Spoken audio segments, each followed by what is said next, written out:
Alright guys, in today's video I thought I would touch on a topic that has been brought up by a few of my friends who are now visiting the Philippines, one in Davao, and he says dating has changed so much since the pandemic. We're going to jump into just why that is. Stick around.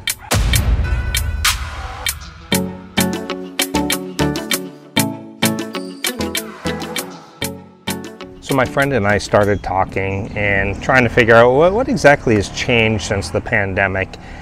And here's kind of what we discussed, is that during the pandemic you had a lot more Filipinas with a lot more free time. So a lot more were getting online, and what were they doing? A lot of them were getting on the dating sites. And when they were getting on the dating sites, a lot of them were figuring out, well, hey, I can make a little bit of income getting online and talking to some Western guys, and they send me out some money.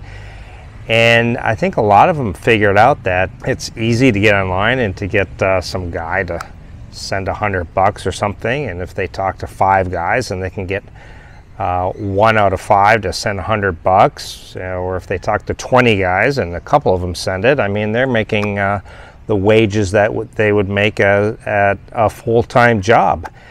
And I think ever since the pandemic, they have said, you know what, why give that up?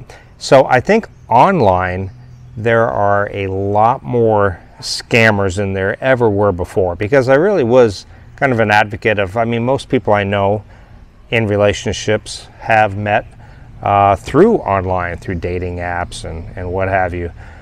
But since the pandemic, it has turned out to not be such a good choice anymore. So I think it really kind of accelerated the online dating and social media, and not for the right reasons either. So yeah, I think that is pretty obvious. I've talked to a couple of my other friends who are now using dating apps and things too, and they have also said the same thing. I think they've realized just how easily men are really willing to spend money even though they've never met the girl.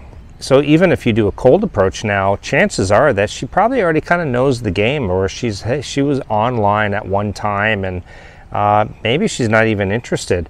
Or the other thing is, they have been exposed to a lot more young Westerners now, and maybe with the more Westerners coming out here, they think, oh, why do I need to settle for a guy who's in his 60s? I could find a guy who's in his 30s and then go back to his home country. But even if the girl really is serious and she doesn't want to exploit the guy for any kind of financial reasons, well, with the social media, with the aid of filters and angles and stuff, you really can find just an average girl can look just amazing. You know, you go to meet them, and I had it happen even prior. But Filipinas are just pros at using the correct angle and doing 100 shots until they have the right one, and using the filters. And so it's really, the video calls are definitely very important. You know, and she can put out her beautiful photos and get thousands of likes, and I really think it's kind of inflated their ego to astronomical levels sometimes. I mean, you just see it all over, these girls just getting thousands of likes and doing TikTok videos, and the guys are just eating it up. You know, they're dancing around in their shorts or whatever. And so I think that is one thing that has happened.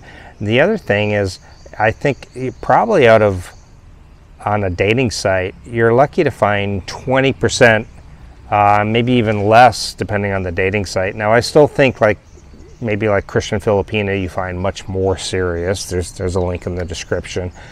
But other dating sites, you know, chances are it's a very low number of girls who get online and are looking for something really genuine and serious. It's harder and harder now to meet that way. And I think most guys, if you want the greatest chance of success, you probably have to move to the Philippines. That's going to be your greatest chance of success, of course. Now, I wouldn't move to the Philippines only for that reason. You better move because, you know, you like it, the inexpensive living, maybe the beaches, and you have to look past a lot of the other things that are negatives. But if you want the greatest chance of success, yes, that's what you have to do. And also just getting out and meeting girls in person versus online. Now, you can use a little bit of online, maybe once you have a ticket in hand or you're already here, that in combination with just the boots on the ground type thing, but otherwise mainly boots on the ground. And then if you want the greatest chance of success and you get married, well, you stay in the Philippines. And, you know, then you stay in her country, and she's appreciative of you in her country. She's appreciative of the better lifestyle that you can give her. And she also knows that there's a lot of other Filipinas that could step in and replace her. So they, you know, they're a little bit more, you are a bit more of the hot commodity, right? It's not vice versa. Now, if you want the lowest odds of success, then you find a Filipina on your short vacation, and then you enter into a long distance relationship, and then, hey, you bring her back to your home country, and then when you get divorced, you know, you can be surprised, and when she takes 50% of your belongings and leaves you maybe for a younger man, well, those are the odds. And of course, now there's people who have done this and are successful, and there is still a lot of success stories there too, but you know, you don't always hear about the bad ones, about the bad stories. You tend to hear more about the good stories, about those ones, the ones who went to the U.S. And so, I mean, if you want the lowest odds, that's what you do. If you want the highest odds, you come out here and you live here. But that's just kind of the way it is. But yeah, since the pandemic, things, now I've been out of the dating for, good God, 3 years now almost. And I'm glad of it, to be honest. I really don't really want to be in the dating game. But also, if you want better odds, then get away from all the places that all the other foreigners go, the heavy expat areas of Cebu and Subic and Angeles and Dumaguete.